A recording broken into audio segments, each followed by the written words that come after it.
Okay, so what do you love about PIF, about the Phoenix Improv Festival? I've been with PIF since PIF 6, 5. PIF 5 was my first PIF. Mm-hmm. Mine too. Yeah? Yeah. Okay. I was in Ferguson. Yeah. That was the only troupe I got to play in. Were you in the originals? You play in the originals in 5? Yeah. Okay. Mm-hmm. Yeah. PIF 4 is the first time I ever heard of PIF, but I never went. I was too nervous, and Matt was all like, "You should go," and I didn't. But what excites me about PIF is the energy. Really, I think with all the Phoenix improvisers, they get excited for it, and then that's contagious, and then you're excited for it, and then the improvisers come from different places, and you just talk to them, and you're excited about that, and they're excited about it, and it's just like all this energy. It comes from such a good place that even the audience that comes to see the show is excited about what's going on, and ultimately, because of that, you get to meet new people that you didn't know, new personalities that improvise, and plus you get to see new improvised styles that you don't get to see in Phoenix because you usually see the same people, and you're like, oh, I know where it's kind of going to go, but that's the coolest thing is those new improvised styles really are, what's the word? Inspiring. I did it, yay! Those new improvised styles are inspiring because really you look at someone and you're like, oh, I didn't know that you could make those types of choices, and it kind of gives you the okay to next time I'm going to incorporate that type of choice into my bag of tricks and see how I can become a better improviser from that. Yeah. So that's what I like about PIF. Cool. Is the energy and the way it inspires me to become a better improviser. Yeah.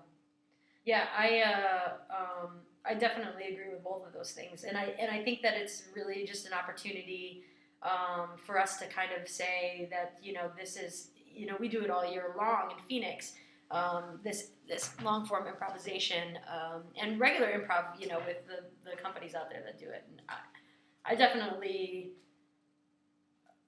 feel like it's just a really great opportunity to say, we do this on a professional level, and we can entertain you. So let's celebrate that in this really beautiful venue. It's like a cool birthday party. It is like a cool birthday party for Phoenix improvise. Yeah, improv. And it's kind of like we definitely strive to cultivate our audiences all year round. All of the companies out here that do improv and spread the word. But this particular one event a year is a really great way to connect to an even greater, to bring our culture, our art form to a greater audience. And to say this is a respectful art form. Yeah, when that Herberger is packed, that place is just rocking, and it's just the choices that you make are just it's just like you're showered with glory. It's just like you're a gladiator up there, and you make one good choice, and then people are like, "Wah!" and they just go crazy, and it's the coolest feeling ever. Yeah, it's nice, and then intense in the situation of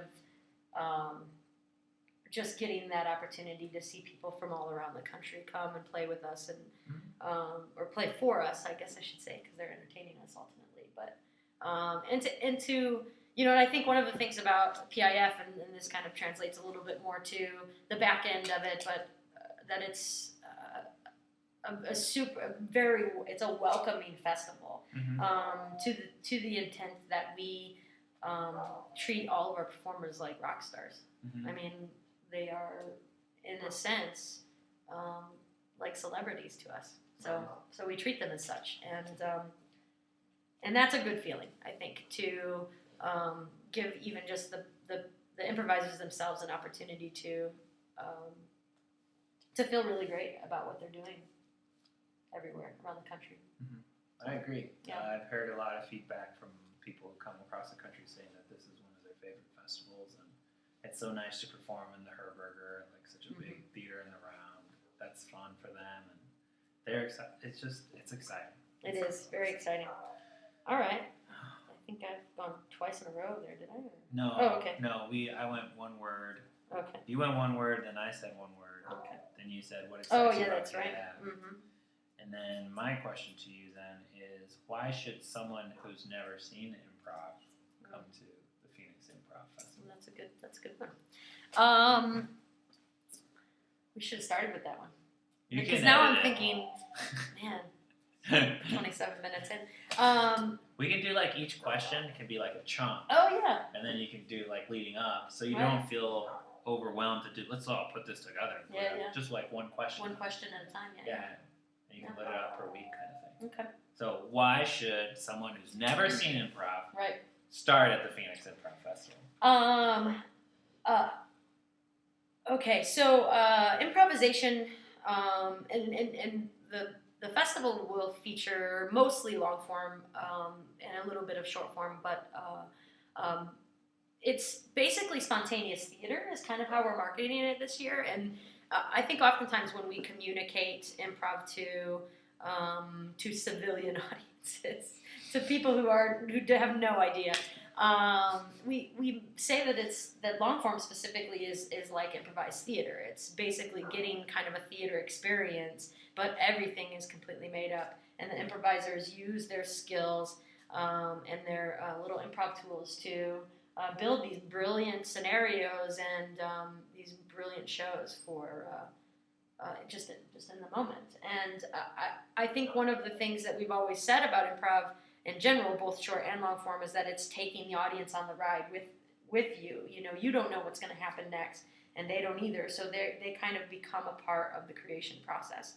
Obviously, it's like, why do it if you're not going to do it for an audience? But I think it's different, and it can be amazing, and I think for a unique experience for somebody who's never seen it, this is the one to do. Mm-hmm. Yeah, that's cool. I think also for someone who's never seen improv to come out here, I think that in our life we all do improv. I mean, we don't know specifically what someone's going to say and how we're going to respond.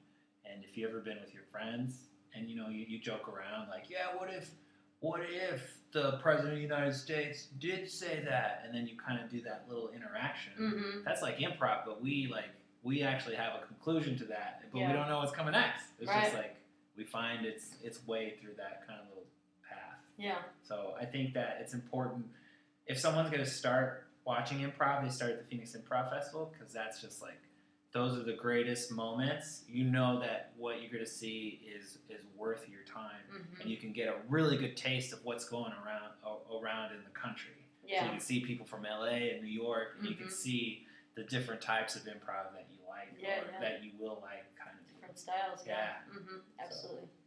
Yeah, definitely a great way to get an intense variety of the kind of improv that you might see anywhere else. Yeah. Mm-hmm. Cool. Do you want your turn? Okay.